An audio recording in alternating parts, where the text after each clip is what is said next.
আসলে দুঃখ লাগে যখন দেখি যে অন্য দল থেকে এলে বা নির্বাচনের আগে অন্য দলের প্রতীকে প্রতিদ্বন্দ্বিতা করে আবার দলে ফেরত এলে বা এই দল সেই দল ওই দল করে আবার আমাদের দলে এলে বা আমাদের নেত্রীর বিরুদ্ধে প্রকাশ্যে বিষোদ্গার করলে অনেক সময় আমাদের দলে সম্মানিত হয়।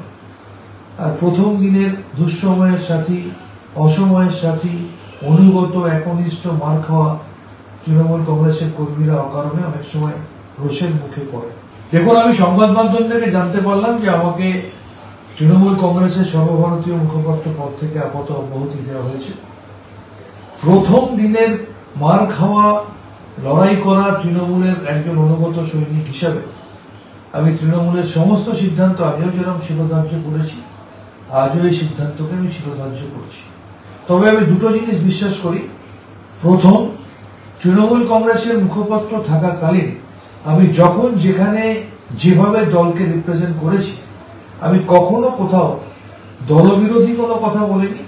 আবার নেত্রীর বিরুদ্ধে কোনো কথা বলা তো দূরের কথা, বরঞ্চ অনেক প্রতিকূল পরিবেশে অনেকের অপছন্দের ভাগিদার হয়েও আমি একনিষ্ঠভাবে দলকে ডিফেন্ড করে গেছি। আর দ্বিতীয়, গতকাল আমি যে কথা বলেছি আজও আমি একই কথা বলবো।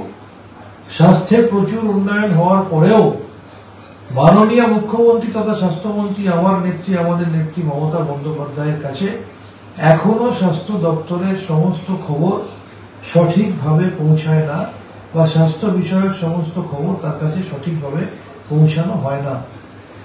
আসলে দুঃখ লাগে যখন দেখি যে অন্য দল থেকে এলে বা নির্বাচনের আগে অন্য দলের প্রতীকে প্রতিদ্বন্দ্বিতা করে আবার দলে ফেরত এলে বা এই দল সেই দল ওই দল করে আবার আমাদের দলে এলে বা আমাদের নেত্রীর বিরুদ্ধে প্রকাশ্যে বিষোদ্গার করলে অনেক সময় আমাদের দলে সম্মানিত হয়।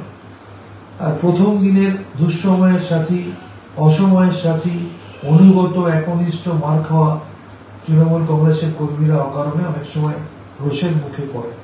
আমি তৃণমূল কংগ্রেসের সাথে ছিলাম, আমি আজও তৃণমূল কংগ্রেসের সাথে আছি।